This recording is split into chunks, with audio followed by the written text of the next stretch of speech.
თბილისის მახლობლად დიღმის გორაკებზე გაიმართა საბჭოთა კავშირის პირველობა ავტორბოლაში. უკანასკნელი სამზადისი სტარტის წინ. აი ნიშანიც. რბოლა დაიწყო. ტრასაზეა ზილ 130 კლასის ავტომანქანები.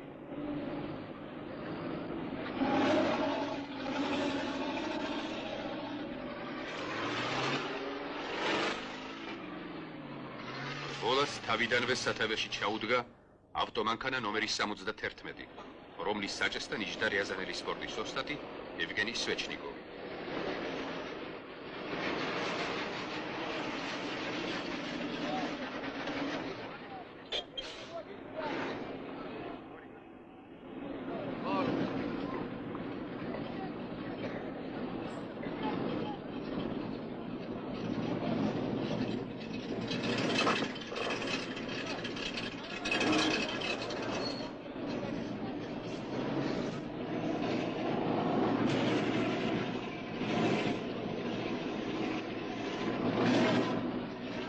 რასართული იყო.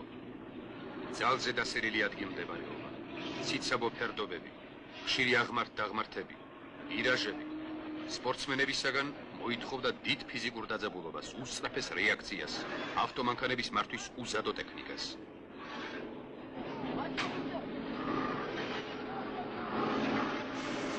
ტრასა ჩინებულად აიარა ევგენი სვეჩნიკოვმა, რომელმაც ზილ 130 კლასის ავტომანქანებით რბოლაში დამსახურებულად მოიპოვა საბჭოთა კავშირის ჩემპიონის სახელი.